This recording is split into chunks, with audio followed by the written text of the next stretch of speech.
माँ बाप अपने बच्चों से बहुत सी उम्मीदें रखते हैं और अपनी उम्मीदों के अनुरूप अपने बच्चों को शिक्षा देते हैं। लेकिन कई बार कुछ बच्चे अपने माता पिता की सोच से परे अलग ही दिशा में अग्रसर होते हैं। नालायक बेटा ऐसे ही एक लड़के की कहानी है जिसका नाम मोहन था। मोहन स्वभाव से लापरवाह किस्म का लड़का था, इसलिए वह अपने हर काम बिगाड़ लेता था, जिसका खामियाजा उसे और उसके माता पिता को भुगतना पड़ता था। मोहन के माता पिता को मोहन के भविष्य की चिंता हमेशा बनी रहती थी। मोहन ने अपने कॉलेज की पढ़ाई अधूरी ही छोड़ दी थी और सारा दिन आवारागर्दी करते गुजारने लगा था। मोहन के जीवन का कोई उद्देश्य नहीं था। वह अपने माँ बाप का इकलौता नालायक बेटा था, जिस पर उसके माँ बाप को गर्व नहीं बल्कि शर्म महसूस होती थी। हालांकि इस बात से मोहन को कोई खास फर्क नहीं पड़ता था। एक दिन मोहन के पापा उसे बाजार से सामान लाने को कहते हैं, जिसके लिए मोहन को कुछ पैसे और सामान की लिस्ट देकर अपने काम पर चले जाते हैं। पापा के जाते ही मोहन अपने दोस्तों के साथ बाजार जाता है और सामान की लिस्ट के अनुसार सब कुछ खरीद लेता है और अपने दोस्तों के साथ सामान का थैला लेकर थिएटर में फिल्म देखने चला जाता है। मोहन फिल्म में दोस्तों के साथ खूब मस्ती करता है।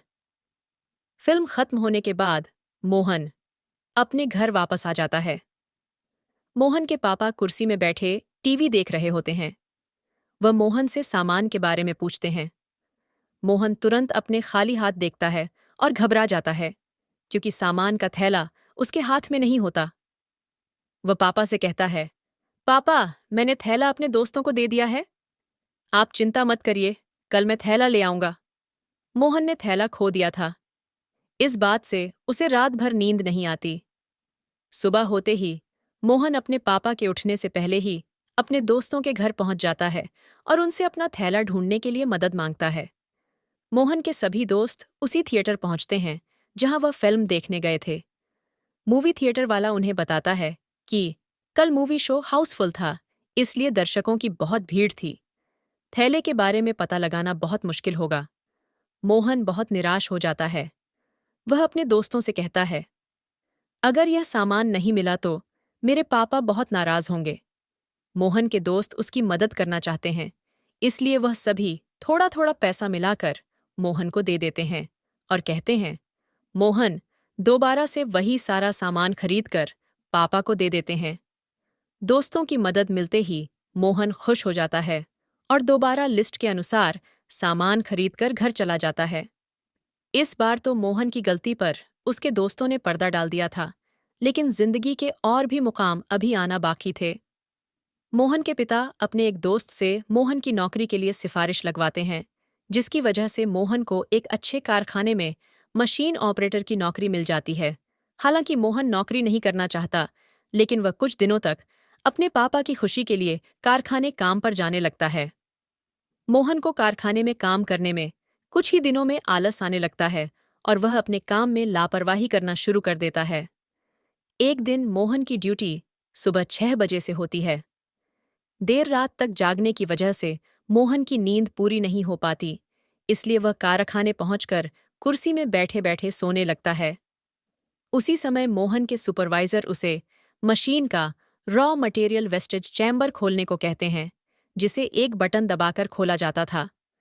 मोहन नींद में मशीन को चालू करने का बटन दबा देता है, जिसकी वजह से एक मजदूर का हाथ मशीन के बेल्ट में दबकर टूट जाता है।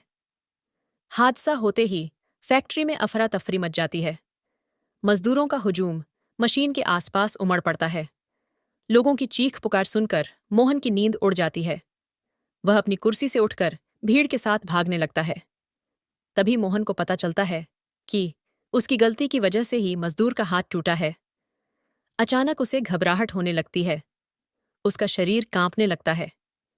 वह भीड़ से मुंह छिपाते हुए अपने घर भागता है और घर पहुंचकर अपने पापा से सारी बात कह देता है। मोहन के पापा का गुस्सा 7वें आसमान पर चला जाता है। वह पहले से ही मोहन को नालायक बेटा मानते थे और अब मोहन ने इतनी बड़ी गलती कर दी थी, जिसके लिए उसे जेल भी जाना पड़ सकता था। वह गुस्से में मोहन को घर से निकाल देते हैं। मोहन हादसे की वजह से बहुत दुखी था और उसके पिता ने भी उसे घर से बेदखल कर दिया। उसके जीने के सारे रास्ते बंद हो चुके थे।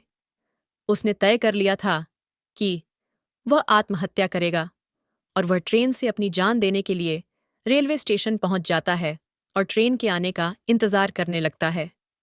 तभी एक जोरदार हॉर्न की आवाज के साथ एक ट्रेन रेलवे स्टेशन में दाखिल होती है।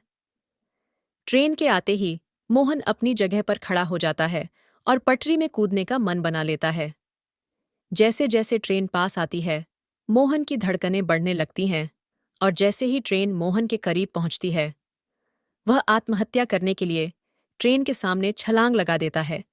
लेकिन उसी वक्त उसे एक आदमी टकराता है जिसके हाथ में एक बड़ा सा बैग होता है। टक्कर की वजह से मोहन दूर जा गिरता है और उसकी जान जाने से बच जाती है। मोहन उस यात्री का बैग उठाकर उसको देता है, लेकिन मोहन को उसके बैग में बहुत ज्यादा भार महसूस होता है और जैसे ही मोहन बैग की चेन खोलता है, वह चौंक जाता है। बैग के अंदर एक इलेक्ट्रॉनिक टाइमर बम चालू हो चुका था, जिसके समय के अनुसार अगले 10 मिनट में वह बम फटने वाला था। मोहन बैग लेकर स्टेशन के बाहर भागने लगता है। अचानक वह आदमी भी मोहन के पीछे भागता है। हड़बड़ाहट में मोहन का संतुलन बिगड़ जाता है और वह रेलवे प्लेटफॉर्म के फर्श में गिर जाता है। उसी वक्त वह आदमी मोहन के पीछे भागते हुए उसके पास पहुंच जाता है और अपना बैग उठा लेता है। लेकिन उसकी किस्मत बुरी होती है, क्योंकि रेल पुलिस के जवान वहां पहुंच चुके होते हैं और उन्हें देखकर मोहन जोर जोर से बैग की तरफ इशारा करके बॉम्ब बॉम्ब चिल्लाने लगता है। मोहन की आवाज सुनकर रेलवे पुलिस के जवान उस इंसान पर बंदूक तान देते हैं जिसके हाथ में बम वाला बैग होता है। मोहन पुलिस वालों को बताता है कि अगले 10 मिनट में बम फटने वाला है। रेलवे पुलिस का एक जवान अपनी बहादुरी दिखाते हुए बैग लेकर रेलवे यार्ड की तरफ भागता है और पूरी ताकत से बैग को यात्रियों से दूर फेंक देता है और तभी एक जोरदार धमाका होता है, जिससे रेलवे यार्ड में खड़ी मालगाड़ी का एक डब्बा क्षतिग्रस्त हो जाता है, लेकिन यात्रियों की जान बच जाती है।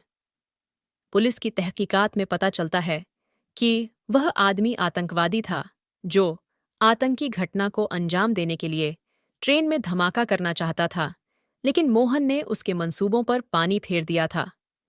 इतनी बड़ी घटना की खबर जैसे ही अखबारों में छपती है तो सारे शहर को मोहन की बहादुरी का पता चल जाता है। मोहन के घर में पत्रकारों के साथ साथ पड़ोसियों और रिश्तेदारों की लाइन लगी होती है और इसी बीच मोहन अपने घर वापस आता है। मोहन के पिता अपने बेटे से गले लग जाते हैं। उन्हें अपने बेटे पर आज बहुत गर्व महसूस हो रहा था।